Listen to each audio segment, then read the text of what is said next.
مسودات ہوتے تھے وہ بھی انگریز لے جاتے تھے، پھر وہ جب سب گڑبڑ ہو جاتی تھی تو وہ محفوظ کچھ بھی نہیں رہا. ہاں، ترجمہ ترجمہ ان کے قرآن کا محفوظ رہا، تفسیر محفوظ نہیں رہی. ارادہ ان کا یہ تھا کہ ترجمہ علیحدہ چھاپیں گے، تفسیر علیحدہ چھاپیں گے، اور اصول قرآن کی بحثیں علیحدہ چھاپیں. لیکن پھر ان کو موقع ملا نہیں. لیکن یہ جو ان کی تفسیر چھپی ہے، ویسے تو ترجمہ ہے لیکن وہ تفسیر زیادہ نہیں ہے، لیکن اس میں سورہ فاتحہ کی تفسیر، پہلی جلد تقریباً ساری سورہ فاتحہ کی تفسیر ہے. ترجمان القرآن ان کی تفسیر کا نام ہے.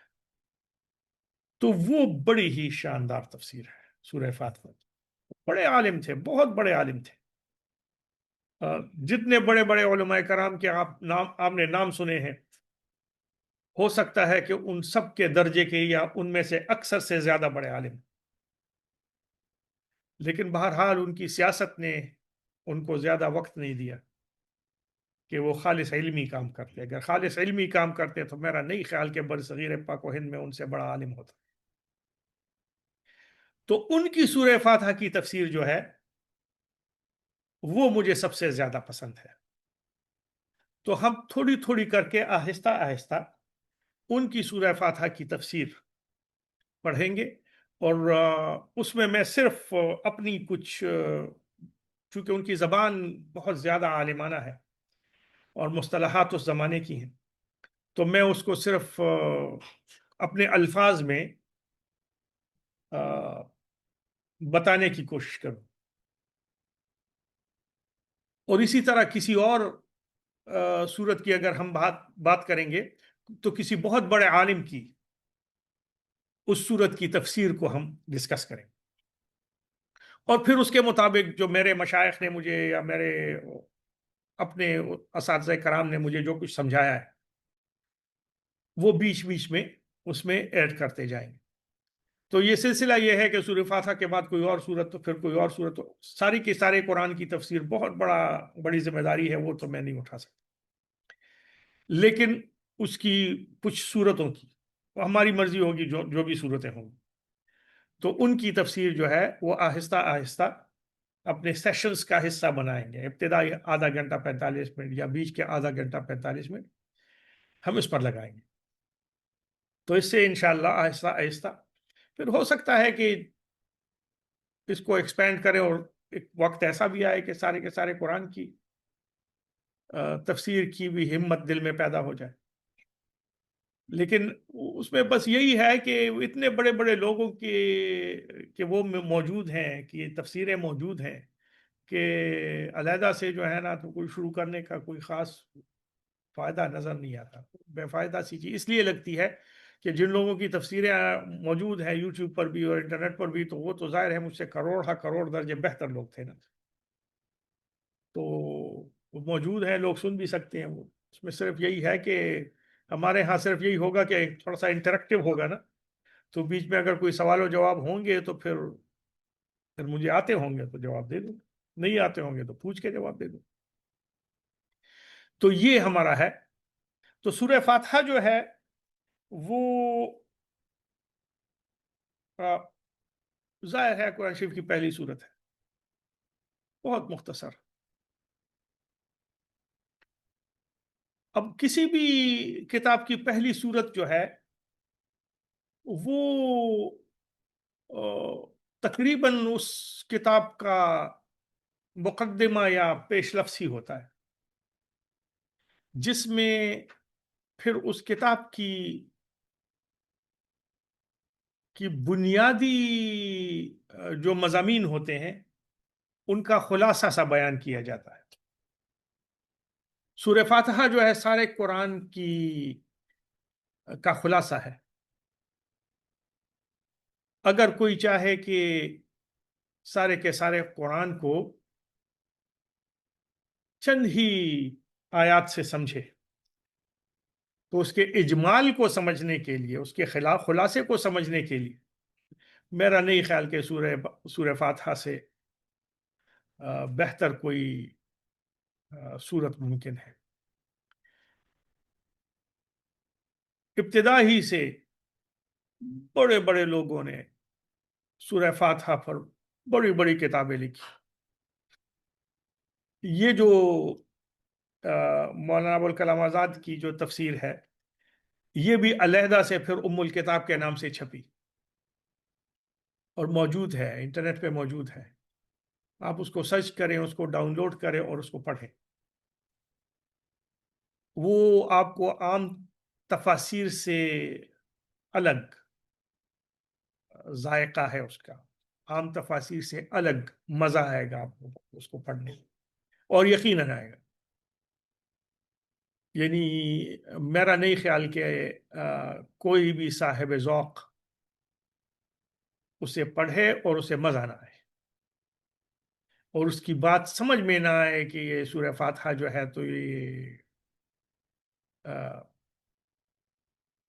قرآن کی سب سے پہلی سورت کیوں ہے. تو ہے مزیدار چیز. اب جب ہم بات کر رہے ہوں گے تو ہمارا طریقہ انٹریکٹیو ہے. بیچ میں کوئی بھی چیز سمجھ میں نہ آئے تو بیچ ہی میں بات شروع کریں، بیچ ہی میں کوشچن کریں، بیچ ہی میں پوچھیں. یہ ہم ایسے نہیں کریں گے کہ وہ میں تقریر کروں گا تم لوگ سر ہلاؤ گے اور بعد میں جو ہے تو بھول جاؤ گے. ایسے نہیں کریں گے. ٹھیک ہے. تو سورہ فاتحہ جو ہے پہلی سورت ہے. اس کو فاتحۃ الکتاب بھی کہا جاتا ہے، اس کو ام الکتاب بھی کہا جاتا ہے، اس کو کنز بھی کہا جاتا ہے، اس کو سورت الشفاء بھی کہا جاتا ہے. اس کو بہت ساری چیزیں، اس کے بہت سارے روحانی کمالات بھی لوگوں نے لکھے ہیں، اس کے علمی کمالات بھی لوگوں نے لکھے ہیں، اس کی بے شمار نام بھی صحابہ کرام سے احادیث میں موجود ہیں. بہرحال اور یہ ایک احسان سا بھی اللہ تعالیٰ نے مسلمانوں پر ایک احسان کے طور پر بھی اس کو نازل کیا اور یہ فرمایا کہ دیکھو میں نے تم لوگوں کو 7 دہرائی جانے والی آیاتیں دی ہیں. سبعن من المثانی، ایسی 7 آیات میں تم لوگوں کو دی ہیں جو کہ دہرائی جاتی ہیں. ایک احسان سا جتلایا ہے. تو اس کا جو ہے نا تو یہ سبعن من المثانی جو ہے یہ بھی ہے. ام الکتاب اس کو اس لیے کہا جاتا ہے کہ ام کا جو لفظ ہے عربی میں یہ کسی چیز کی بنیاد کے لیے استعمال ہوتا ہے. ام الکتاب مطلب یہ کہ کتاب کی اصل، اس کی اساس، اس کا خلاصہ. قرآن کو ام القرآن. اسی طرح یہ ام کا لفظ جو ہے یہ مختلف جگہوں پر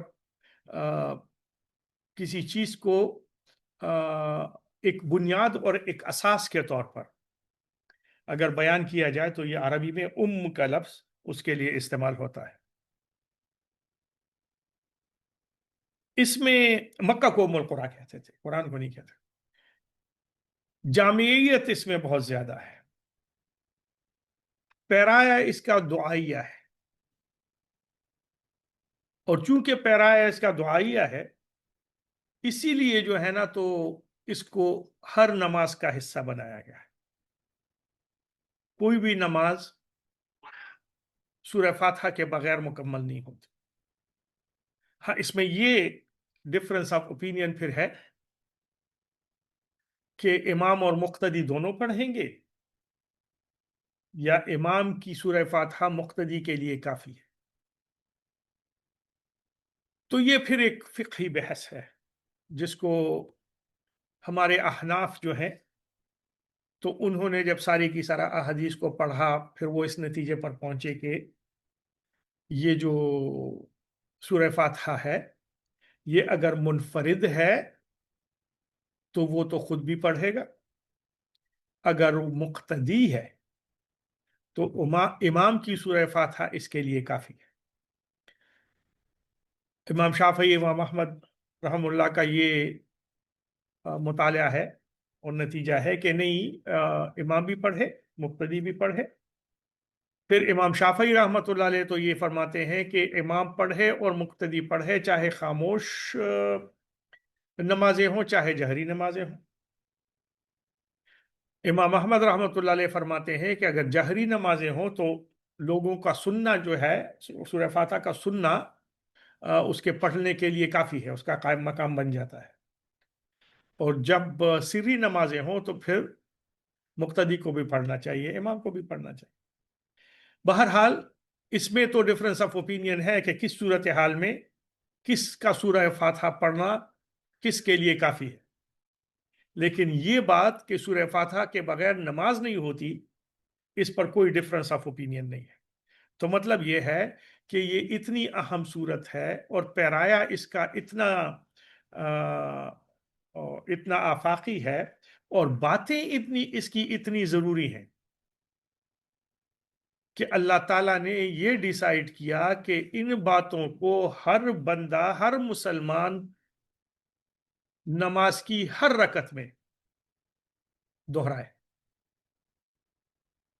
تو صرف اس بات سے سورہ فاتحہ کی اہمیت جو ہے اس کا اندازہ ہوتا ہے کہ اس کے مضامین کی جامعیت اتنی زیادہ ہے کہ اللہ تعالیٰ نے اس کو ضروری سمجھا کہ ہر بندے کی ہر نماز کی ہر رکعت اس سے خالی نہ ہو۔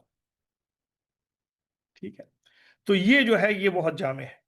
حضرت احناف کے مطابق جہری نماز میں جیسے 4 رکعت ہوتی ہیں شام میں، تو ہمیں تیسری اور چوتھی رکعت میں مقتدی کو سورہ فاتحہ پڑھنی چاہیے یا تب بھی خاموش رہنا چاہیے؟ مقتدی کو ہمیشہ خاموش رہنا چاہیے۔ مقتدی کو احناف کے فقہ میں ہمیشہ خاموش رہنا چاہیے، چاہے وہ آیت ہے جس میں قرآن بھی پڑھا جاتا ہے اور سورہ فاتحہ کے بعد پڑھا جاتا ہے، چاہے وہ جس میں نہ ہو، جس کو ہم کہتے ہیں کہ یہ خالی آیتیں ہوں، یعنی رکعتیں ہوں، تو احناف نہیں پڑھتے ہیں، امام کے پیچھے سورہ فاتحہ نہیں پڑھتے ہیں اور نہیں پڑھنا چاہیے، اور ان کے حساب سے یہ قرآن و حدیث سے یہ بات ثابت ہے کہ نہیں پڑھنا چاہیے، تو نہیں، احناف کے نزدیک نہیں پڑھنا چاہیے۔ ٹھیک ہے، اس میں کچھ جگہ میں نے پڑھا ہے کہ وہ کہتے ہیں کہ بسم اللہ پارٹ آف آیا ہے، جب ہم 7 کہتے ہیں تو کیا بسم اللہ بھی اسی کے مطلب 8 ہوئی یا 7 ہی کنسیڈر ہو؟ نہیں، لیکن جو جیسے امام شافعی رحمۃ اللہ علیہ فرماتے ہیں کہ یہ بسم اللہ الرحمن الرحیم جو ہے یہ ہر سورت کا حصہ ہے، اور امام حنیفہ رحمۃ اللہ علیہ کا قول ہے کہ یہ ہر سورت کا حصہ نہیں ہے، ہر سورت سے پہلے علیحدہ سے نازل ہوئی ہے تاکہ ایک سورت کو دوسری سورت سے ممتاز کرے۔ تو یہ ڈفرنس آف اوپینین ہے فقہ کا، لیکن 8 نہیں ہوئی اس لیے کہ الحمدللہ رب العالمین الرحمن الرحیم جو ہے امام شافعی ان کو ایک آیت مانتے ہیں اور امام حنیفہ کو 2 آیتیں مانتے ہیں، تو سبعا من المثانی پھر بھی ہے۔ تو امام شافعی رحمۃ اللہ علیہ یہ نہیں مانتے کہ سورہ فاتحہ میں 8 آیات ہیں، وہ بھی مانتے ہیں کہ 7 ہیں، لیکن وہ کہتے ہیں کہ الحمدللہ رب العالمین الرحمن الرحیم یہ ایک آیت ہوئی۔ تو یہ دونوں میں ڈفرنس ہے، 8 نہیں ہے، 7 ہے۔ سبعا من المثانی، تو سبعا من المثانی وہ تو قرآن کی بات ہے۔ بسم اللہ بالکل الگ ہے کہ ہر ہاں نہیں، وہ سوری میں نے غلط بتایا، وہ کہتے ہیں بسم اللہ الرحمن الرحیم الحمدللہ رب العالمین یہ ایک آیت ہوئی۔ یہی ہاں ہاں، تو وہ کہتے ہیں بسم اللہ الرحمن الرحیم الحمدللہ رب العالمین یہ ایک آیت ہوئی، پھر الرحمن الرحیم سے پھر دوسری آیت ہوئی، تو وہ یہ کہتے ہیں۔ ٹھیک ہے،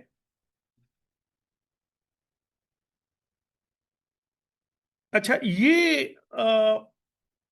اس میں جو بنیادی بات ہے وہ یہ ہے، اور مولانا ابوالکلام آزاد جو ہے وہ اس پر بہت زیادہ ایمفیسس ڈالتے ہیں کہ یہ سورت بنیاد میں زندگی گزارنے کے لیے جتنی بھی انسٹرکشنز اللہ تعالیٰ نے دی ہیں اس کا محاصل جو ہے وہ اس صورت میں موجود ہے۔ محاصل کیا ہوتا ہے؟ Result, and result, summary, summarised result. جیسے آپ ایگزیکٹو سمری بناتے ہیں نا، اس میں کسی بھی یعنی ڈاکومنٹ میں آپ ایگزیکٹو سمری بناتے ہیں، اور وہ ایگزیکٹو سمری شروع میں ہوتی ہے جس میں سارے کے سارے پروجیکٹ کی تفصیل ہوتی ہے۔ تو یہ جو سورہ فاتحہ ہے اس میں وہ سارے کے سارے اصول بیان کیے گئے ہیں، جو اصول جو ہے وہ دین حق کا جو محصل ہے. تو وہ کہتے ہیں کہ دین حق کا جو بنیاد ہے وہ 4 چیزوں پر ہے. یعنی قرآن بنیادی طور پر ان 4 چیزوں کی بات کرتا ہے. پھر تفصیل ہے. ایک یہ بیان کرتا ہے کہ خدا کے بارے میں، اللہ تعالیٰ کی صفات کے بارے میں ٹھیک ٹھیک تصور وہ پیش کرے. اس لیے کہ اصل میں جو انسان نے ٹھوکر کھائی ہے نا، وہ اللہ کی صفات کے سلسلے میں ٹھوکر کھائی ہے، اللہ کی ذات کے سلسلے میں ٹھوکر نہیں کھائی. انسان نے جب بھی ٹھوکر کھائی نا، اللہ کی صفات کے سلسلے میں ٹھوکر کھائی. کیسے؟ اللہ کی صفات میں لوگوں کو شریک کیا، اللہ کی ذات میں کسی نے لوگوں کو شریک نہیں کیا. اب تفصیل اس کی آگے آئے. یہ 4 اصول بیان کرتے ہیں، پھر تفصیل سے بعد میں بیان کرتے ہیں.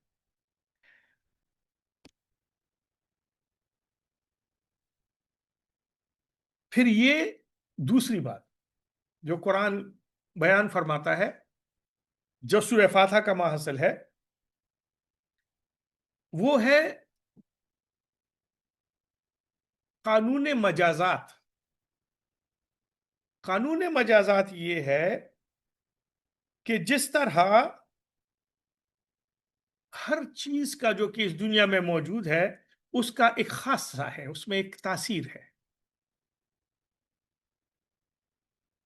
اسی طرح انسان کے اعمال کا بھی ایک خاصہ ہے، ایک تاثیر ہے. کچھ اعمال ایسے ہیں جن کی تاثیر اچھی ہے، کچھ اعمال ایسے ہیں جن کی تاثیر بری ہے. ایک یہ اصول ہے سارے کے سارے اس کا.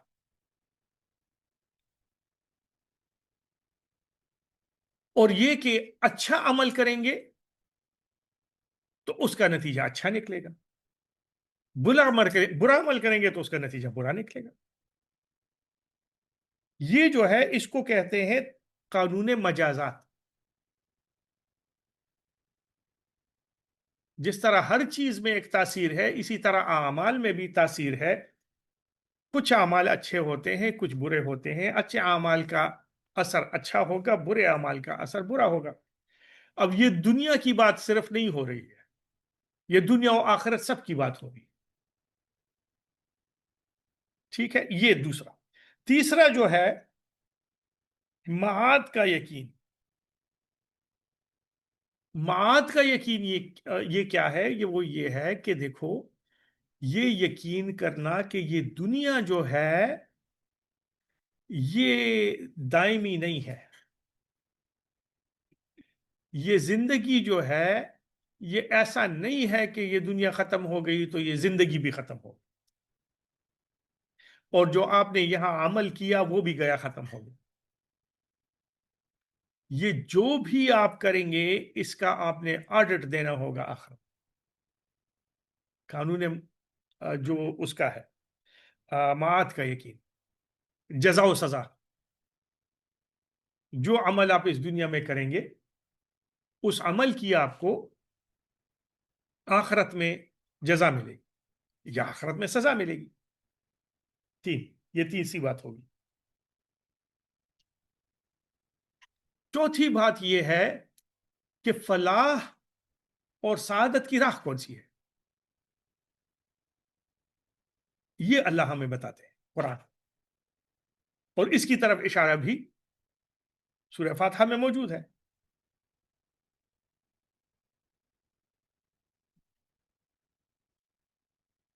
تو یہ 4 چیزیں جو ہیں یہ بنیاد ہیں. اب جو پہلی بات ہے صفات کی اصلی پہچان، یہ انسان نے جب سے انسان کی صورت میں اس دنیا میں رہنا شروع کیا تو سب سے پہلے اس دنیا میں موجود چیزوں کے اثرات کو ایکسپیرینس کیا اور ان اثرات سے اتنا زیادہ وہ ہو گئے، امپریس ہو گئے کہ ان کو معبود کہنا شروع کر دیا. جو چیزیں نظر آئیں ان کو معبود بناتے گئے. جیسے سورج کو معبود بنایا تو جیسے چاند کو معبود، تو کسی نے ستاروں کو معبود بنایا، تو کسی نے پہاڑ کو معبود بنایا، کسی درخت کو معبود بنایا، کسی نے سمندر کو معبود بنایا، تو کسی نے کیا. اور جیسے جیسے زبانوں میں وسعت آتی گئی ویسے ویسے انہوں نے ان جو مجازی معبود تھے ان کو نام دینے شروع کر دیے. تو جو نام تھے نا ان کو معبود تو یہ بناتے گئے، لیکن ایسی کوئی سیویلائزیشن گزری نہیں ہے، نہ کوئی ایسا دین گزرا ہے، نہ کوئی ایسا مذہب گزرا ہے جس میں یہ کانسیپٹ موجود نہ ہو کہ یہ جتنے بھی ہمارے معبود ہیں ان سے اوپر بھی جو ہے ایک ہے جس نے ان کو تخلیق کیا ہے. یہ معبود تو ہیں، یہ معبود تو ہیں، لیکن ان سے کوئی بڑا موجود ہے جن نے ان کو تخلیق کیا ہے. تو جس نے بھی جہاں جہاں بھی ٹھوکر کھائی ہے تو وہ کھائی ہے صفات کے سلسلے میں، ذات کے سلسلے میں نہیں. ذات ان کے پاس بھی موجود تھی، ہندوؤں کے پاس بھی ذات موجود ہے، کافروں کے پاس بھی ذات موجود تھی. ذات کے سلسلے میں ٹھوکر نہیں کھائی، صفات کے سلسلے میں ٹھوکر کھائی. اب جو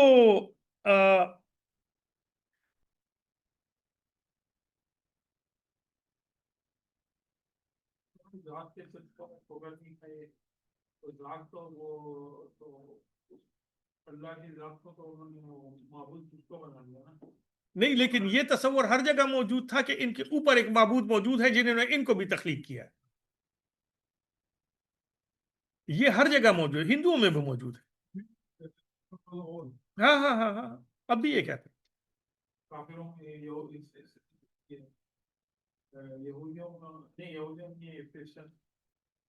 کرسچن میں بھی ہے.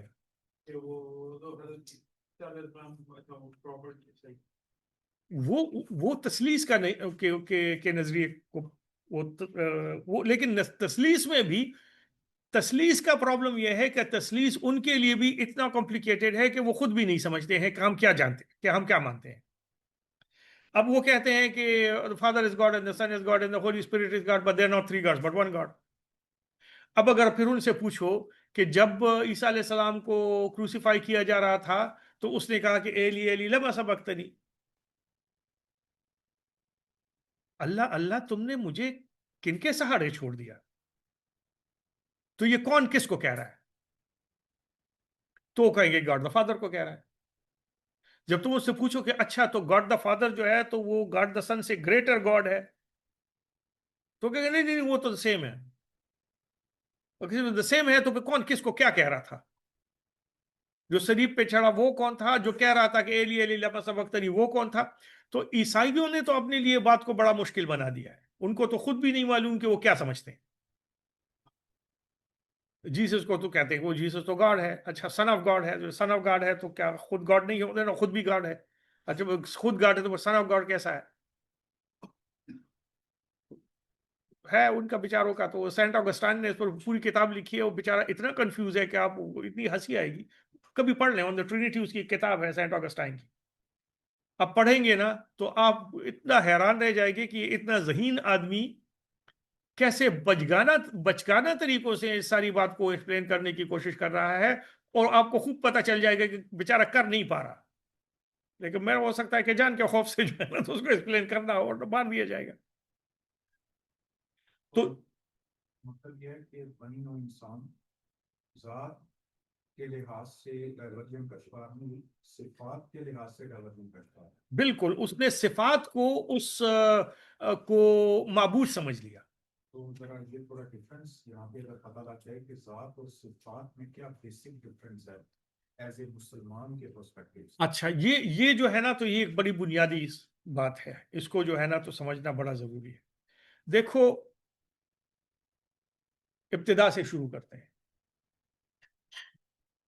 جب کچھ بھی نہیں تھا تو خدا تھا، ٹھیک ہے نا. جب کچھ بھی نہیں تھا، نہ عالم امر تھا، نہ عالم خلق تھا، نہ کائنات تھی، نہ بگ بینگ تھا، نہ فزیکل لاز تھے، نہ کچھ تھے نہ کچھ تھے، تو اللہ تو پھر بھی تھا.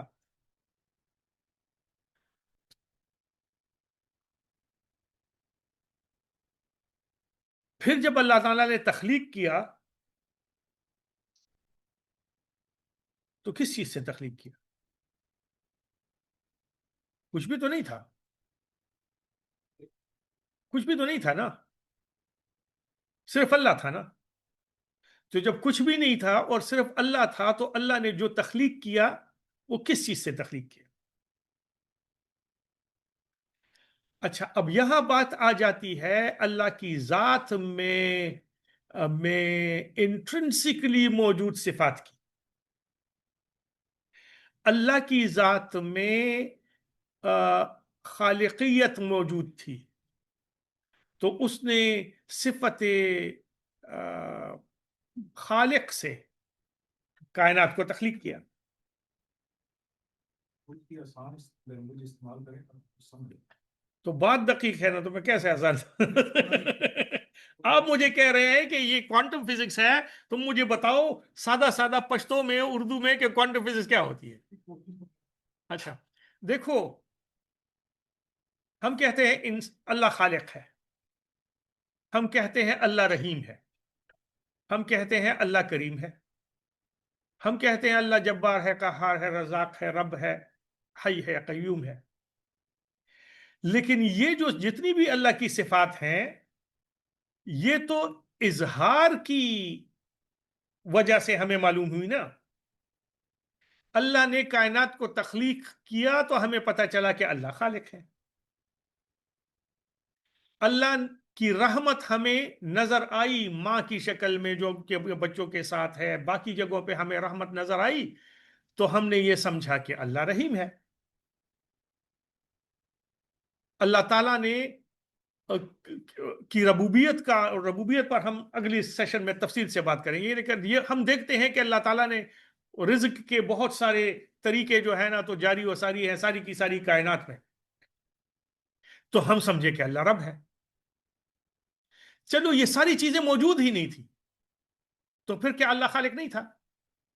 پھر کیا اللہ رب نہیں تھا؟ پھر کیا اللہ رحیم کریم نہیں تھا؟ سمجھ رہے ہیں کہ نہیں؟ اللہ نے کائنات کو تخلیق کیا، ہم کہتے ہیں اللہ خالق ہے. اللہ تعالیٰ نے جب کائنات کو تخلیق نہیں کیا تھا تو کیا اللہ اس وقت خالق نہیں تھا؟ خالق تو تھا، لیکن اس کا اظہار اللہ نے نہیں کیا تھا. تو کائنات میں جو چیز جیسے جیسے موجود ہے وہ اس لیے موجود ہے کہ اللہ تعالیٰ کی کسی نہ کسی صفت کا اظہار اللہ تعالیٰ نے فرمایا تو وہ چیز موجود ہوگی. یعنی آپ کہنا چاہ رہے ہیں کہ اس تخلیق سے، تمام تخلیقات سے پہلے خدا اپنی ذات میں موجود تھا، پھر اس نے اپنے آپ کی جو ڈیمانسٹریشن ہے، اپنے آپ کی جو صفات کی ڈیمانسٹریشن ہے، اس کے لیے پھر مخلوقات کو تخلیق کیا، اور اس مخلوقات کو سمجھانے کے لیے کہ بھئی خدا کیا پرسپیکٹو خدا کا ہو سکتا ہے یا خدا کی ذات کس اینگل سے پہچانی جا سکتی ہے، تو پھر اس نے وہ والی ڈیمانسٹریشن جو وہ اپنی صلاحیت فکر یا صلاحیت اس میں رکھتا تھا ان کو سمجھانے کے لیے صفات کو تخلیق کی. یہ کیا اظہار کے لیے، سمجھانے کے لیے یا نہیں وہ تو اللہ کو پتا ہے. اظہار کے لیے بات یہ ہے کہ صفات اللہ کی ذات میں ہمیشہ سے موجود تھی، اس کے اظہار کے لیے پھر اتنا ڈیٹیلڈ اینڈ ڈائیورس یونیورس اللہ تعالی نے تخلیق کیا. رحمت کی صفت اللہ میں پہلے سے موجود تھی، اس کے اظہار کے لیے پھر انہوں نے رحمت کو جاری و ساری فرمایا کائنات، نباتات میں بھی جاری فرمایا، حیوانات میں بھی جاری فرمایا، موجودات میں جاری فرمایا. جس اس چیز میں بھی جاری فرمایا جس میں ہم زندگی مانتے ہیں، اس چیز میں بھی جاری فرمایا جس میں ہم زندگی نہیں مانتے ہیں. لیکن رحمت کا اظہار جو ہے تو اللہ تعالیٰ کی ذات کا ہمیشہ سے حصہ تھا. تو صفات اور ذات کا تعلق یہ ہے کہ صفات ذات کا اظہار ہے، ڈیمونسٹریشن ہے. ایکسپریشن ہے، ڈیمونسٹریشن نہیں. ڈیمونسٹریشن تو پھر یہ کہ اللہ تعالیٰ کوئی چیز منوانا چاہتا تھا تو ڈیمونسٹریٹ کیا، نہیں، ایکسپریشن ہے. اس نے اپنی صفات کو ایکسپریس کیا. اب اس کائنات میں ان صفات کو ایکسپریس کیا، 7 کائناتیں ہیں، باقی میں کون سی صفات کا ایکسپریشن کیا ہے یہ تو اللہ کو پتا ہے. اس لیے کہ اللہ تعالیٰ کی صفات کو ہم صرف اس ایکسپریشن میں محدود نہیں مانتے ہیں. یہ ایکسپریشن تو ایک بہت ہی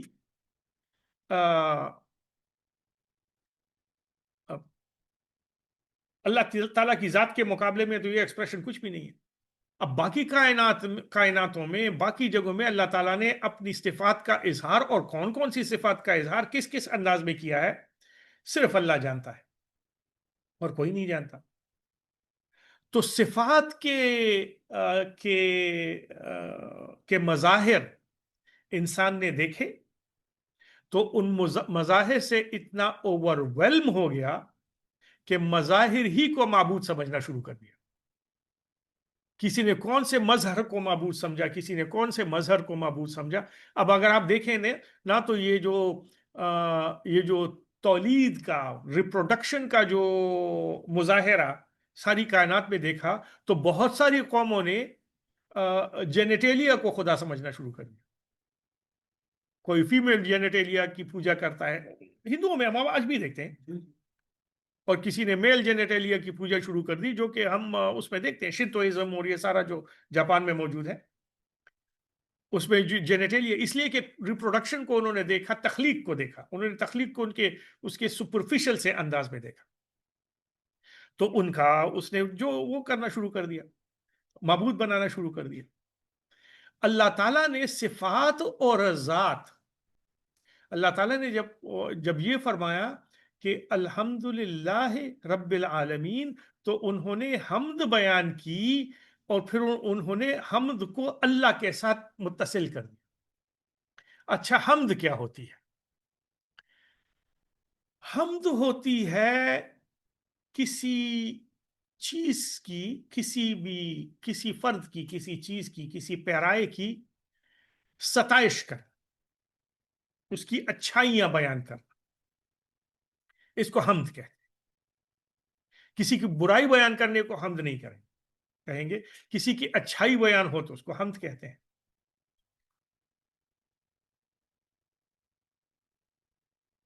اللہ تعالیٰ یہاں فرماتے ہیں الحمدللہ.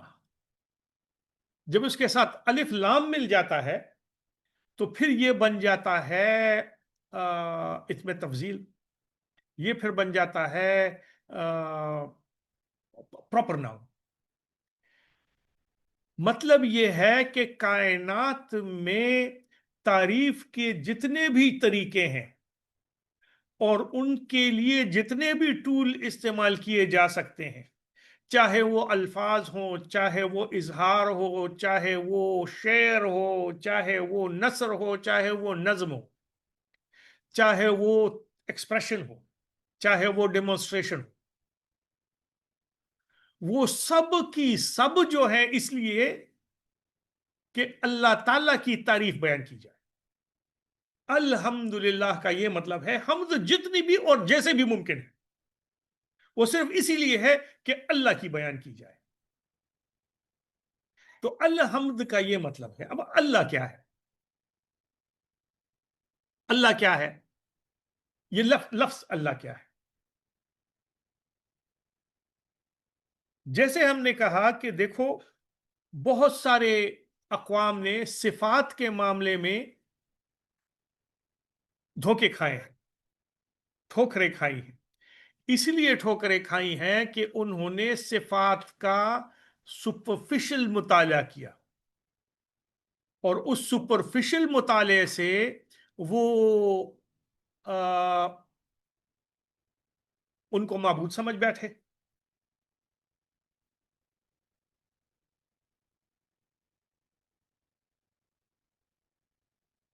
لیکن ان کو پتا تھا کہ یہ جو معبود ہم نے بنائے ہیں ان کو بھی تو کسی نے بنایا ہے. اس لیے کہ اتنا انٹیلیجنٹ تو انسان ہے کہ یہ سمجھے کہ ہر چیز الٹیمیٹلی کسی جگہ جا کے رکنی ہے. تو وہ جس جگہ روکتے تھے اس کو انہوں نے علیحدہ سے ایک نام دیا ہے. جو بھی معبود تھے, معبودوں کو پھر سب سے پہلے انہوں نے جو ہے نا تو جو مظاہر قدرت تھے ان کو معبود کہنا شروع کر دیا. پھر مظاہر قدرت جو ہے ان کی تجزیم کی, ان کو سالیڈیفائی کیا, ان کی صورتیں بنائی, ان کے جسم بنائے. کس ٹائم لائن کی بات ہو رہی ہے؟ پیغمبروں کے آنے, جیسے آدم علیہ السلام بنی نوع انسان میں اگر کانشیس لیول پہ سمجھدار پوری مطلب خدا کی اطاعت کے ساتھ اور عنایت کے ساتھ جب دنیا میں تشریف لاتے ہیں تو ہمارے پاس ایک کرا یہ ہے کہ وہاں سے نسل انسان چلے. پھر یہ جو بات ہو رہی ہے یہ کیا آدم علیہ السلام کے بعد والی نسل جو یہ بہت بعد والی نسل ہے یا پہلے والی نسل کی بات ہے؟ نہیں, پہلی والی نسلیں تو انسان تھی ہی نہیں نا. آدم علیہ السلام سے پہلے جو ہے انسان ایگزسٹ نہیں کرتے تھے. یہ اور بات ہے کہ انسان کی طرح نظر آنے والی چیزیں ایگزسٹ کرتے تھے, جیسے نیاندرتالز ہیں, جیسے اور وہ ہیں ہومو سیپینز, ہومو ایریکٹس کی بہت ساری قسمیں جو ہے تو ایگزسٹ کرتی تھی اس زمانے میں. یہ جو فرشتوں نے اللہ سے کہا کہ یا اللہ یہ آپ اس کو خلیفہ بنائیں گے, یہ تو جھگڑے کرے گا, فساد کرے گا, خون بہائے گا. تو فرشتے عالم الغیب تو نہیں ہوتے, ان کو کیا پتا تھا کہ انسان بعد میں جا کے کیا کرے گا. وہ اس لیے کہ شکل و صورت کے لحاظ سے جو ان کو آدم علیہ السلام نظر آ رہے تھے تو ان کو اس میں وہ نیاندرتھل والی شباہتیں نظر آ رہی تھی. نیاندرتھل انسان نہیں تھے, انسان سے تھوڑا پہلے کی نسل تھی, جن میں جو ہے نا تو انسانوں کی خصوصیات صرف اتنی تھی کہ وہ بھی ہومو ایریکٹس تھے, 2 پیروں سے چلتے تھے حیوان. تو یہ انسان جو ہے تو آدم علیہ السلام کے بعد شروع ہوئے. اس سے پہلے جو تھے وہ ہومو ایریکٹس تھے, یا ہومو ایریکٹس سے پہلے جو ہے نا تو یعنی ہومو ایریکٹس کی مختلف قسمیں تھیں. یہ ایک سائنٹیفک کام ہے. جیسے انسان ہمیں سمجھ میں آتی ہے کہ ایک مذہبی اصطلاح ہے, قرآن میں انسان کا لفظ استعمال ہے. ہاں, تو ہومو ایریکٹس ہو گئے, یہ ایک سائنٹیفک اصطلاح ہے. اس کے مقابلے میں مذہب کون سی اصطلاحات استعمال ہے؟ مذہب تو انسان کو انسان کہتا ہے اور غیر انسان کو غیر انسان کہتا ہے. مذہب جو ہے انسان آدم علیہ السلام کے بعد انسان کو انسان مانتا ہے. اس سے پہلے جو ہے نا تو دنیا میں کیا موجود تھا اس کے بارے میں ہمارا مذہب خاموش ہے. لیکن پھر اس کو ایکسپلین کرنے کے لیے اتنا تو ہمیں پتا ہے کہ انسان جیسی مخلوقات جو ہے وہ تو آدم علیہ السلام سے پہلے. آدم علیہ السلام کے بارے میں جو محتاط اندازہ ہے وہ یہی ہے کہ تقریباً 35-40 ہزار سال پہلے آئے ہوں گے. کہیں ایسا تو نہیں کہ قرآن جب انسان کا ورڈ یوز کرتا ہے تو وہ دونوں سٹیجز کی بات کرتا ہو, وہ جو میچور سٹیج پہ آئے اور جو پری میچور سٹیج؟ نہیں, ایسا نہیں. انسان جو ہے اس لیے کہ انسان کو خلیفہ کہا نا, انسان کو خلیفہ کہا نا. فرشتوں سے جب کہا کہ اس کو میں اپنے خلیفہ بنا رہا ہوں تو وہ تو انسان کو خلیفہ کہا نا. تو مطلب یہ ہے کہ انسان جس کو اللہ تعالیٰ نے کہا تو وہ مکمل ہی شیپ تھی, وہ اسپرچول کیپیبلٹیز کے حساب سے مکمل تھی.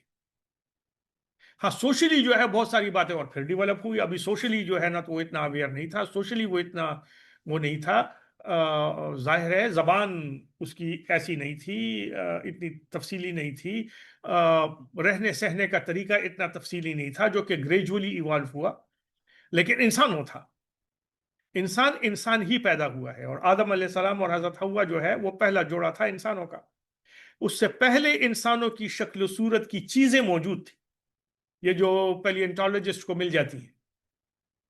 مختلف قسم کی جو ہے نا تو ان کو وہ ہڈیاں وڈیاں مل جاتی ہیں اور شکل انسانوں کی ہے. تو وہ تو کہتے ہیں کہ شاید یہ انسان انہی کی ایک ایوولوشنری فارم ہے. لیکن مذہب تو یہ نہیں سمجھاتا. مذہب تو سمجھاتا ہے کہ انسان علیحدہ سے اللہ تعالیٰ نے بنایا.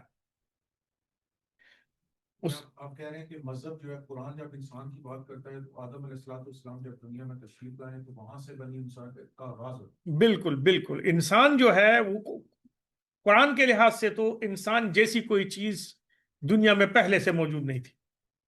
اور جس کو اللہ تعالیٰ انسان کہتے ہیں تو وہ تو یہی انسان تھے جو کہ آدم علیہ السلام تھے. آدم علیہ السلام جب یعنی اگر جہاں پہ بہت ساری ایسی تھیریز پائی جاتی ہیں, بہت ساری ایسی جو ایک ڈائیورژنس ہیں, وہ میں نے دیکھا ہے بڑے بڑے مذاہب کام ہیں چیزوں پہ, اور بڑے بڑے لوگ اس ٹائم آپ بیسک کوسچن یہاں پہ وہ یہ اٹھاتے ہیں کہ جب پہلا انسان لیٹ سے فار ایگزامپل کرسچینٹی میں یا جیوزم میں اگر ہم دیکھتے ہیں تو وہ کہتے ہیں کہ جب پہلا انسان دنیا میں آیا تو وہ ایک روحانی یعنی ایک روح یا ایک روحانیت ٹائپ کی اس کی شخصیت تھی. فزیکل جو اس کی اپیرنس تھی وہ دنیا میں ہی پائی جاتی. نہیں, لیکن ایسا کوئی کانسیپٹ ہے؟ اسلام میں تو ایسا کوئی کانسیپٹ. آدم علیہ السلام کہہ رہے ہیں کہ روحانی یعنی روح اور جسم کے ساتھ تشریف ایسے ہی لائے تھے, ایسے ہی انسان تھے جیسے کہ ہم لوگ ہیں. جنت میں جب آدم علیہ السلام تھے تو وہ اپنے پراپر فزیکل اپیرنس کے ساتھ بالکل فزیکل اپیئرنس کے ساتھ تھے, لیکن نفس ان کا ڈی ایکٹیویٹڈ تھا. نفس ان کا ڈی ایکٹیویٹڈ تھا. وہ نفس جو ہے وہ تب ایکٹیویٹ ہوا جب انہوں نے وہ ایک پرٹیکولر درخت کا پھل کھایا, پھل تھا یا گرین تھا یا جو بھی تھا, وہ کھایا تو پھر ان کا سارا کا سارا انٹرنل سسٹم جو ہے تو ایکٹیویٹ ہو گیا, اور وہ اسی لیے پھر ان کو اپنا سطر چھپانے کی تلاش ہوئی نا. اس سے پہلے تو ان کا نفس ہی ڈی ایکٹیویٹڈ تھا. یہ ساری باتیں قرآن میں موجود ہیں کہ انہوں نے پھر اپنے سطر کو ڈھانپا, حضرت حوا نے بھی ڈھانپا, انہوں نے بھی ڈھانپا. تو اب اس بات میں تو ڈسکشن ہو سکتی ہے کہ وہ جنت کہاں پہ تھی. وہ والی جنت جو ہے جس میں حضرت آدم و حضرت حوا موجود تھے, وہ اسی زمین پہ کہیں تھی یا لامکان میں کہیں تھی. تو اس پر تو بات ہو سکتی ہے, اور اس پر ڈسکشن بھی ہوئی ہے. اور کچھ علماء کا خیال ہے کہ وہ جنت اسی زمین میں تھی, اور کچھ علماء کا خیال ہے کہ نہیں, وہ بھی لامکان میں تھی. سیپینس میں اور انسان جو اللہ نے آدم کی شکل میں دنیا میں بھیجا, ان میں بیسک ڈفرنس کس چیز کا؟ ہوموسیپین اسی انسان کو کہتے ہیں. ہومو ایریکٹس مختلف سپیشیز تھی. ہومو ایریکٹس سائنٹیفکلی مختلف قسم کی سپیشیز کو کہتے ہیں. وہ ہومو جو کہ ایریکٹس تھا, جو کہ اس میں چلتا تھا, 2 پیروں سے چلتا تھا. ہومو سیپین جو ہے سائنسدان اس انسان کو کہتے ہیں جس کا دماغ جو ہے پھر یکدم سے جو ہے تو 1450 cc ہو گیا, اور وہ جو ہے نا پھر سوچنے لگا, اور پھر تو سوسائٹی بننا شروع ہو گئی, اور آگ دریافت کی, اور وہ یہ ساری چیزیں جو ہیں تو یہ یکدم سے شروع ہو گئی تقریباً 35-40 ہزار سال پہلے. تو قرآن نے نہیں بتایا کہ آدم علیہ السلام کب آئے تھے, اور جو بائبل ہے اس کے بارے میں بڑی ریڈیکولس باتیں کرتا ہے. وہ تو کہتا ہے کہ 6-6.5 ہزار سال پہلے آئے تھے. لیکن قرآن نے یہ نہیں بتایا ہمیں کہ کب آئے تھے. لیکن پھر جب ہم پیلنٹولوجیکل ایویڈنسز کو کہتے ہیں تو یہ جو کرینیل وہ ہے کیپیسٹی ہے انسان کی, دماغی کیپیسٹی ہے, ایسا لگتا ہے کہ 35-40 ہزار سال پہلے کے جو انسان ملے ہیں ان میں یکدم دماغ بہت بڑا ہو گیا, 2 گنا بڑا ہو گیا. اور اس کے ساتھ ہی پھر سوشل اس کے اثرات شروع ہوئے, گھر بننا شروع ہوئے, اور یہ جو ہے نا لوگوں نے گھروں میں رہنا شروع کر دیا, ہتھیار بننا شروع ہو گئے, یہ وہ. تو ان کے ایویڈنسز جو ہیں تو موجود ہیں. تو ایسا لگتا ہے کہ آدم علیہ السلام جو ہے جب اس دنیا میں تشریف لائے تو نظر تو ہومو ایرکٹس کی طرح تھے, لیکن عقل ان کو اللہ تعالیٰ نے بہت بڑی دی. پھر ڈیمونسٹریشن جب اللہ تعالیٰ فرشتوں کو کرا رہے ہیں تو انسانی عقل کی کرا رہے ہیں, روحانیت کی نہیں کرا رہے. روحانیت کے بارے میں تو کہتے ہیں کہ جب میں اس میں روح پھونکوں تو تب اس کو تم سجدہ کر. مطلب یہ کہ سجدہ روح کو کیا گیا, لیکن ڈیمونسٹریشن عقل کی گئی. ڈیمونسٹریشن جو کی گئی وہ تو عقل کی کیپیسٹی کی تھی نا, اسما سکھائے گئے. اب فرشتے جو ہیں وہ نہ سیکھنے اور نہ ریگرجیٹیٹ کرنے کی صلاحیت رکھتے ہیں. فرشتے جو ہیں وہ کسی پرٹیکولر کام کے لیے بنائے گئے ہیں, وہ پرٹیکولر کام بہترین کرتے ہیں. لیکن انسان کے لیے یہ جو ڈیمونسٹریشن تھی وہ یہ رکھی گئی کہ اللہ تعالیٰ نے اسما سکھائے تو اس سے کہا آپ سناؤ. مطلب یہ کہ یہ ریٹین بھی کر سکتا ہے, ریگرجیٹیٹ بھی کر سکتا ہے, علم ریٹین بھی کر سکتا ہے, علم سکھا بھی سکتا ہے. اور یہ اسما کا جو لفظ اللہ تعالیٰ نے استعمال کیا یہ بھی بڑا معنی خیز ہے. اسم کا مطلب ہے مسمى موجود ہے. اسم کا علم جو ہے بغیر مسمى کے ناقابل فہم ہے, انکانشنیبل ہے, انڈرسٹینڈیبل ہے. مطلب یہ ہے کہ یہ اس کا اسم ہے نا کہ یہ کپ ہے نا, تو مسمى موجود ہے تو اسم ہے نا.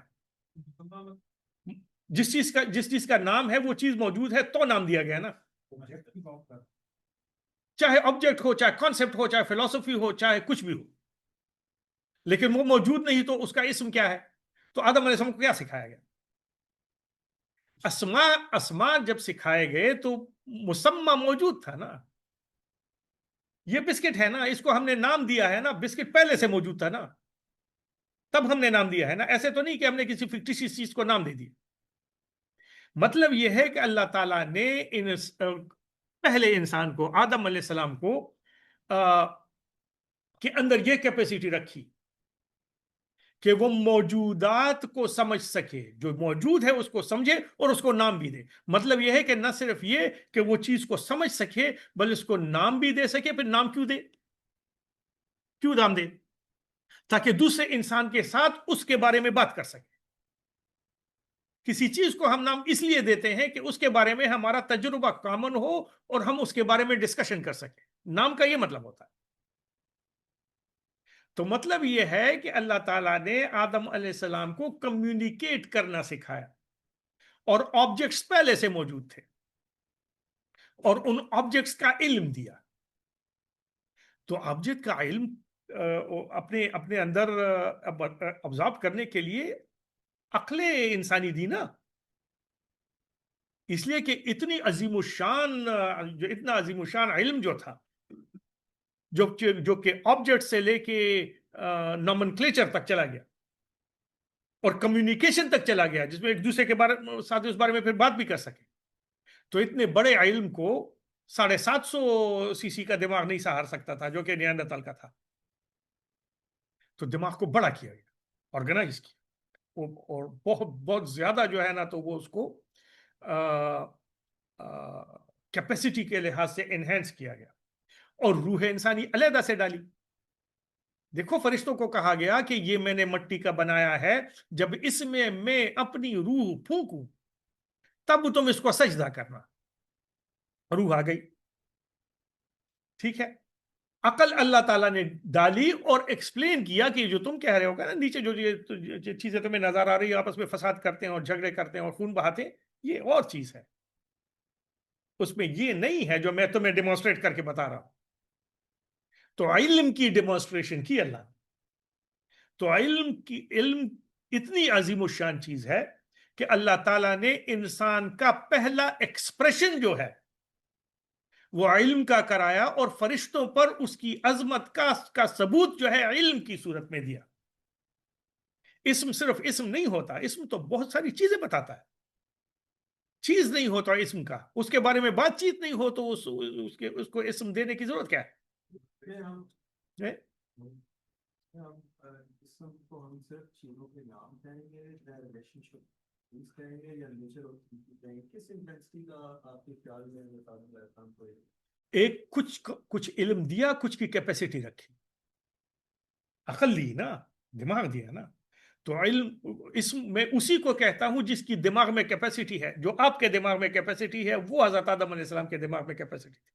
تو آپ اس کے باطن میں دیکھ سکتے ہیں نا, صلاحیت ہے. اب آپ کے پاس وہ والا علم اس وقت موجود نہ ہو تو نہ ہو, لیکن آپ میں کیپیسٹی موجود ہے کہ آپ اس علم کو حاصل کر سکیں کہ اس کے اندر جو ہے تو وہ ایٹمز ہیں, اور ایٹم کے اندر الیکٹرانز ہیں, اور الیکٹران کے اندر کوارکس ہیں, اور کوارکس جو ہیں تو کیا ہے وہ وائبریٹ کرتے ہیں. اصل میں سالڈ کوئی بھی چیز نہیں ہے, اصل چیز جو ہے نا تو وہ یہ جو سالڈ ہونا ہے یہ ایک ایلوژن ہے, ہر چیز فلوئڈ ہے, وغیرہ وغیرہ. یہ اب آپ کے اس دماغ میں آپ کے علم کے حساب سے کیپیسٹی موجود ہے. اب میرے دماغ میں کیپیسٹی کم ہوگی, آپ کے دماغ میں کیپیسٹی زیادہ ہوگی, لیکن کیپیسٹی ہے. یعنی آپ نے اپنی کیپیسٹی کو زیادہ استعمال کیا ہوگا، میں نے اپنی کیپیسٹی کو کم استعمال کیا ہوگا، اس لیے کہ یہ ڈائیورسٹی اللہ تعالیٰ کو چاہیے.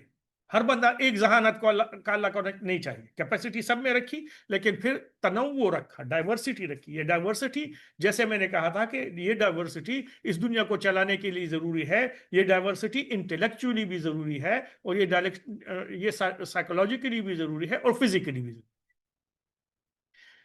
اسی سٹیج پہ ذرا ایک سٹیپ پیچھے چل. ہے. جب اللہ نے انسان کی روح کو تخلیق کی، آدم علیہ السلام کی روح کو تخلیق کیا، ابھی جیسے آپ بات کر رہے تھے کہ اللہ نے آدم کو اسما سکھائے، قرآن بڑا تفصیل سے بیان کرتا ہے. 2-4 جگہ بیان کرتا ہے.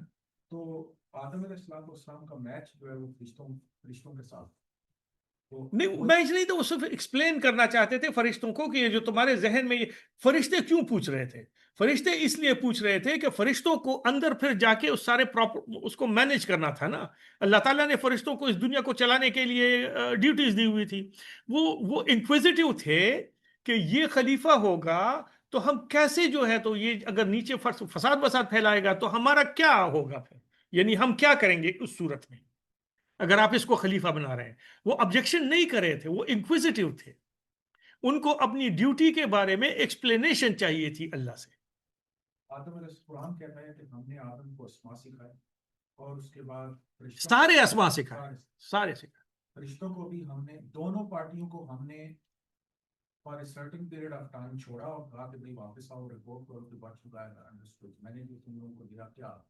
قرآن کہتا ہے کہ ہم نے آدم علیہ السلام سے پوچھا، اور آدم علیہ السلام کو پوری ڈیٹیل قرآن بیان کرتا ہے کہ آدم علیہ السلام نے ہر چیز کا نام اسے تمہیں پتا تھا، اور یہ ساری چیزیں. فرشتے بار بار کہہ رہے تھے اے اللہ ہم اس سے زیادہ کچھ نہیں جانتے جو کچھ تم نے سبحانک لا علم لنا الا ما علمتنا. بیسک کوسچن یہاں پہ یہ بنتا ہے کہ یہ جو بیسک ڈفرنس ہے between angels and human being, تو وہ کیا ڈفرینشیشن، میجر کیا چیز ہے جو اس ٹائم آدم علیہ السلام کو فرشتوں سے فضیلت عطا کرتی؟ فضیلت تو اللہ تعالیٰ کا حکم عطا کر رہا تھا نا. دیکھو یہ سیناریو نہیں تھا کہ فرشتے بھی گئے اور انہوں نے بھی کوشش کی سمجھنے کی اور آدم علیہ السلام بھی گئے، اور نہیں، ایسا نہیں تھا. فرشتے بھی موجود تھے اور آدم علیہ السلام بھی موجود تھے، اور آدم علیہ السلام کو اسما سکھائے. فرشتوں کو بھی اسما سمجھ میں آ جانے چاہیے تھے. پھر آدم علیہ السلام سے کہا کہ ریگرجیٹیٹ کرو. فرشتوں سے کہا تم بتاؤ. فرشتوں نے کہا سبحانک لا علم لنا الا ما علمتنا، ہمیں تو نہیں پتا، ہم تو وہی معلوم ہے جو آپ نے سکھایا ہے، ہم نے بتایا، ہمیں تو اس سے زیادہ نہیں معلوم. فضیلت جو ہے وہ تو اللہ تعالیٰ نے جب یہ حکم دیا، یہ حکم سنایا کہ اس کو میں نے دنیا میں اپنا خلیفہ مقرر کیا ہے، تو فضیلت ثابت ہو گئی. فضیلت کے لیے ڈیمونسٹریشن کی ضرورت نہیں تھی اللہ کو. فضیلت تو بات کے ساتھ ہی ثابت ہو گئی نا، بات ختم ہو گئی. پھر یہ ڈیمونسٹریشن جو تھی یہ اس لیے تھا کہ فرشتوں کو سمجھایا جا سکے کہ اب نیچے کیا ہونا ہے اور کس قسم کا نظام چلنا ہے، اور تم لوگوں نے اب کیا کیا ڈیوٹیز نئی انجام دینی.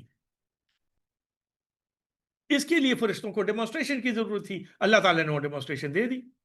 فضیلت تو اللہ کے حکم کے ساتھ ثابت ہو گئی. فرشتوں نے یہ تو کبھی نہیں کہا تھا کہ ہم ان سے عظیم ہیں، وہ تو شیطان نے کہا تھا. فرشتوں نے یہ کبھی بھی نہیں کہا تھا کہ ہم ان سے زیادہ عظیم ہیں، ہمیں نور سے پیدا کیا تھا، ان کو آپ نے مٹی سے پیدا کیا. فرشتوں نے تو کہا یہ آپ خلیفہ بنا رہے ہیں تو نیچے صورتحال کیا ہوگی، میکینزم آف ایکشن ہمیں سمجھائیں. فرشتوں نے جو پیغام اللہ نے دیا، فرشتوں نے جب اس کی انڈرسٹینڈنگ شو کی تو اس میں ایک بڑی لمیٹڈ کیپیسٹی فرشتوں نے اپنے آپ کو کہا کہ اللہ نے ان کو ایسے نہیں بنایا نا. لیکن جو آدم علیہ السلام تھے انہوں نے، مطلب جس طرح قرآن بیان کرتا ہے کہ انہوں نے ہر چیز کے نام رکھے اور ہر چیز کو بڑی ایک انڈرسٹینڈنگ کے ساتھ ایکسپلین کیا. تو یہ جو انسٹرومنٹ اللہ نے ایک ایکسٹرا یا کچھ جو ایسی چیز دی نا آدم علیہ السلام کو، جس نے فرشتوں کو بالکل لا علم لنا الا ما علمتنا وہاں پہ لا کے کھڑا کر دیا، اور آدم علیہ السلام کو آگے بڑھے اور آدم علیہ السلام ان چیزوں کو سمجھا اور سمجھ کے پھر رپورٹ بیک کی. اس پہ آپ کو کیا نظر آتی ہے، وہ کیا ایسا وہ ٹول کیا تھا جو عقل استعمال کی نا، وہ عقل تھی نا جو اللہ تعالیٰ نے آدم علیہ السلام کو دی تھی، اور وہ کیپیسٹی آف انڈرسٹینڈنگ تھی. تو فرشتوں کے پاس عقل نہیں ہوتی؟ نہیں، عقل تو نہیں ہوتی. نہیں. فرشتوں کے پاس تو عقل نہیں ہوتی. فرشتوں کے پاس تو صلاحیت ہوتی ہے کہ اللہ تعالیٰ کے حکم کو سمجھیں اور پھر اس پر عمل کریں. عقل تو مختلف انفارمیشن کو ایکومولیٹ کر کے اس سے اپنا نتیجہ اخذ کرنے کو کہتے ہیں. دیکھو، ایک ہوتا ہے انفارمیشن کو ریٹین کرنا، یہ عقل نہیں ہے، یہ حافظہ ہے. ایک بندہ ہے جس کے پاس زبردست قسم کا حافظہ ہے، جو بھی دیکھتا ہے وہ اس کو حفظ ہو جاتا ہے. یہ عقل نہیں ہے، یہ حافظہ ہے. عقل یہ ہے کہ تمہارے دماغ میں جو جو چیزیں موجود ہیں ان کو کوریلیٹ اور ایکومولیٹ کر کے تم اس سے کیا نتیجہ اخذ کر سکتے ہو. یہ عقل ہے. ڈیمونسٹریشن عقل کی ہوئی تھی. فرشتوں میں عقل نہیں ہوتی. فرشتوں میں صلاحیت ہوتی ہے، صرف اسی کام کی صلاحیت ہوتی ہے جو کہ اللہ تعالیٰ نے ان کو کرنے کے لیے پیدا کیا ہے. اس سے زیادہ کی صلاحیت فرشتوں میں نہیں ہوتی، اور عقل تو بالکل بھی نہیں ہوتی. اس لیے کہ عقل کی ان کو ضرورت نہیں ہے نا. انسان میں اللہ تعالیٰ نے عقل کی ضرورت انسان کی بقا کے لیے محسوس کی تو اللہ تعالیٰ نے ان کو عقل دے دیا. لیکن سجدہ روح کو ہوا ہے، سجدہ عقل کو نہیں ہوا، اس لیے کہ عقل کی ڈیمونسٹریشن تو بہت بعد میں ہوئی.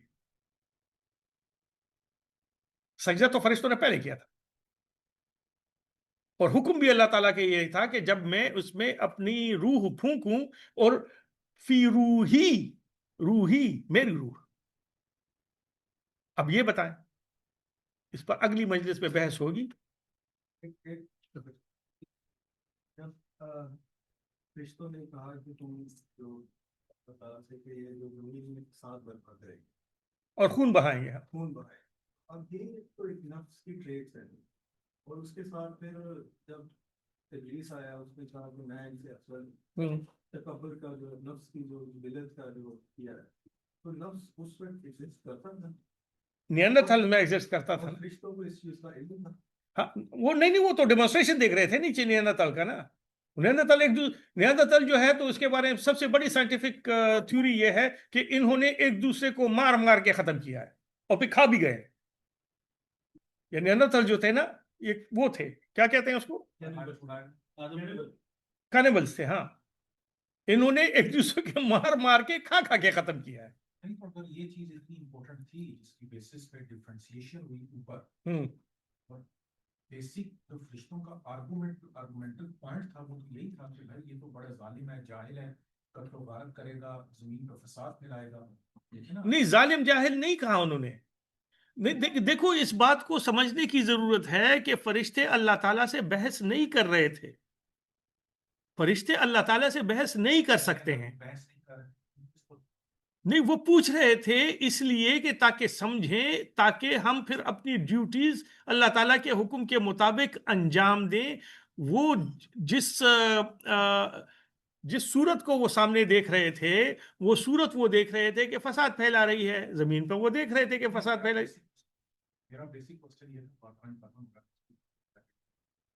جو آرگومنٹ فرشتوں نے لیا وہ نیاندرتھل جو ہے جو ایٹریبیوٹس ہیں ان کی بیسس پہ انہوں نے اپنا آرگومنٹل پوائنٹ. بیسک کوسچن یہاں پہ یہ بنتا ہے کہ وہ جو فرشتوں نے آرگومنٹ دیا، اس کی بیسس پہ اللہ تبارک و تعالیٰ نے ایک ڈیمونسٹریٹ کر کے یا اسے کا ایکسپریشن کریٹ کیا کہ جس کے تھرو آدم علیہ السلام کو فضیلت دی گئی کہ ہاں بھئی یہ وہ بندہ ہے ڈفرنٹ ثابت کیا گیا. ہاں، بیسک کوسچن یہاں پہ یہ بنتا ہے کہ فرشتے جو تھے اس ٹائم جب، یعنی جیسے عمر نے کہا کہ نفس کی اپنی ایگزسٹنس تھی، وہ جبلی رویے وہ شو کر رہے تھے جو ان کے درمیان موجود تھے. ہاں، تو کیا آدم علیہ السلام کو جب فضیلت دی گئی یا آدم علیہ السلام کو کہا گیا کہ بھئی تم میرے خلیفہ ہو اور میں تمہارے اندر یہ سارے ایٹریبیوٹس رکھ رہا ہوں، تو وہ فرشتوں کو انڈرسٹینڈنگ کا کون سا ایسا پوائنٹ تھا جس کی بیسس پہ انہوں نے وہ ججمنٹ پاس کیا، وہ انڈرسٹینڈنگ کو ڈیولپ کر پائے؟ وہ کیا ان کی مطلب وہ کون سے ٹول تھے جس کی بیسس پہ وہ انڈرسٹینڈ کر پائے؟ کیا صرف اور صرف ایک آبزرویشن مشاہدہ؟ لیکن آبزرویشن کو انڈرسٹینڈ کرنے کے لیے بھی کوئی ٹول چاہیے ہوتا ہے. نہیں، ان میں یہ صلاحیت تو ہے کہ چیزوں کو دیکھ کے آبزرو کریں نا، وہ تو صلاحیت انہوں نے اس میں رکھی ہے. اب جیسے کچھ فرشتوں کو اس لیے رکھا گیا ہے کہ وہ ہواؤں کو، انوائرمنٹ، اس کو وہ مینج کریں، تو اس جتنی صلاحیت تو اللہ تعالیٰ نے ان میں رکھی ہے نا. عقل کا لفظ میں اس لیے نہیں استعمال کر رہا کہ عقل ہم کسی مخصوص چیز کو کہتے ہیں نا. پھر اگر ہم عقل کی بات کریں گے تو پھر ہم کہیں کہ فرشتوں میں دماغ بھی موجود ہے. فرشتوں میں دماغ تو نہیں ہے, وہ تو نور سے بنے ہوئے ہیں, دماغ کی ضرورت تو نہیں ہے. اس لیے میں کہہ رہا ہوں صلاحیت ہے ان میں. تو اللہ تعالیٰ نے ہر فرشتے کو جس کام کے لیے تخلیق کیا ہے اس کام کی صلاحیت اس میں رکھی ہے. لیکن عقل کا لفظ ہم اس لیے استعمال نہیں کر رہے کہ عقل کا لفظ ہم کسی خاص چیز کے لیے استعمال کرتے ہیں. اسی طرح نفس کا لفظ بھی ہم استعمال نہیں کر رہے اس لیے کہ نفس کا لفظ بھی ہم کسی خاص چیز کے لیے کر رہے ہیں, استعمال کر رہے ہیں. اور نفس کا ڈیمونسٹریشن تو اس وقت کروڑ انداز میں موجود تھا. صرف نیانرتھل تو نہیں, سارے کے سارے جانور موجود تھے جو کہ نفسانی طور پر وہ سارے کام کر رہے تھے جو کہ وہ کر رہے تھے. اور اس دنیا کو مینٹین کرنے کے لیے یہ ایکو سسٹم بھی موجود تھا, ایک دوسرے پر یہ ربوبیت کا سارا نظام موجود تھا, جس پر ہم اگلے سیشن میں انشاءاللہ بحث کریں گے. پورے ربوبیت پر تو بحث نہیں کر سکیں گے, ربوبیت کے ایک آدھ اسپیکٹ پر بحث کریں گے. تو ربوبیت کا سارا نظام موجود تھا, ہوائیں موجود تھی, تصورات موجود تھے, کارنیورس موجود تھے, ویجیٹیرینز موجود تھے. کارنیورس ویجیٹیرین کو کھا رہے تھے, ویجیٹیرین گھاس کو کھا رہے تھے. گھاس جو ہے نا تو وہ اگ رہی تھی, فوٹوسنتھسس موجود تھا, پانی موجود تھا, ہوا موجود تھی. یہ ساری چیزیں تو تھی نا. تو نفس بھی موجود تھا. نفس کی ڈیمونسٹریشن وہ جانوروں میں بھی دیکھ رہے تھے کہ جانوروں میں نفس کیسے ڈیمونسٹریٹ کرتا ہے, اور نیاندرتھلز میں بھی دیکھ رہے تھے, ہومو ایریکٹس میں بھی دیکھ رہے تھے, جتنے بھی ہومو ایریکٹس ہیں ان میں دیکھ رہے تھے. ہاں, جب فرشتوں نے کہا تھا کہ آپ ایسے مخلوق تخلیق کریں جو زمین پہ فساد برپا کرے گا, تو اللہ کریم نے ایسا تو نہیں کہا نا کہ یہ زمین پہ فساد برپا نہیں کرے گا. نہیں, یہ تو نہیں. اللہ نے صرف اتنا کہا کہ جو میں جانتا ہوں وہ تم نہیں جانتے. تو کیا اللہ نے یہ ہونے دیا ہے کہ فرشتوں کی بات کو صحیح ثابت ہونے دیا جو آج ہم زمین پہ دیکھ رہے ہیں, انسان جو فساد برپا کر رہے ہیں؟ وہ انسان تو فساد برپا نہیں کر رہا ہے جو کہ اللہ کا خلیفہ ہے.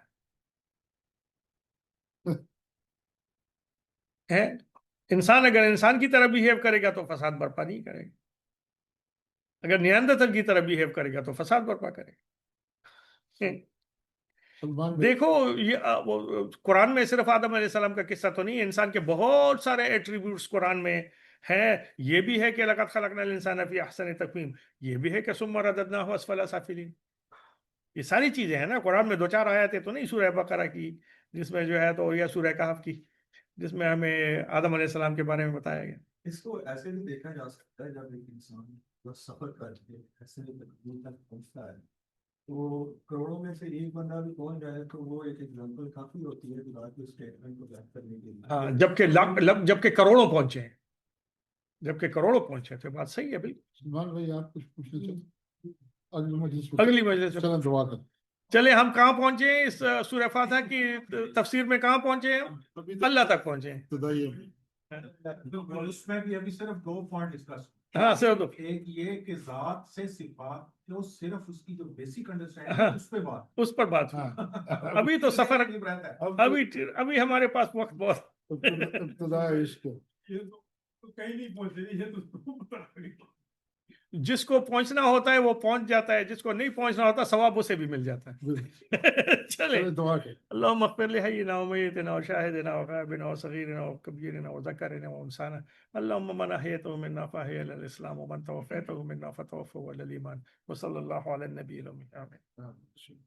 صلى الله على محمد صلى الله عليه وسلم.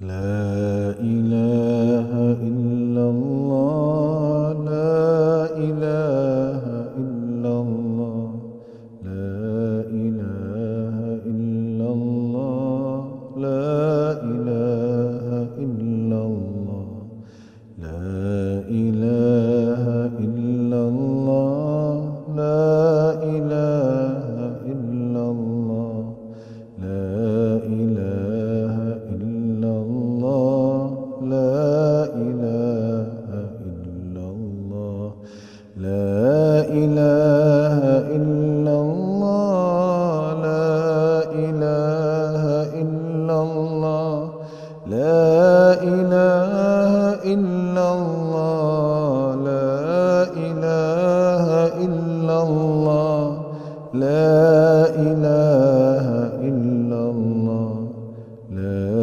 إله إلا الله لا إله إلا الله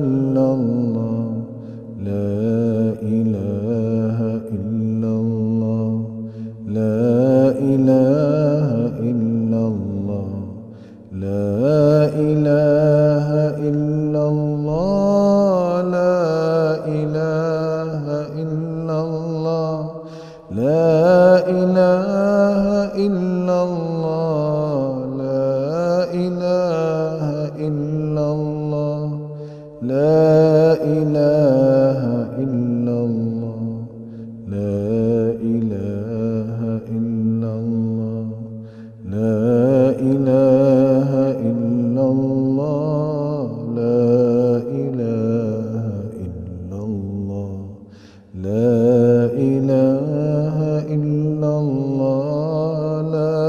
إله إلا الله لا إله إلا الله لا إله إلا الله لا إله إلا الله لا إله إلا الله لا إله إلا الله لا إله إلا الله لا إله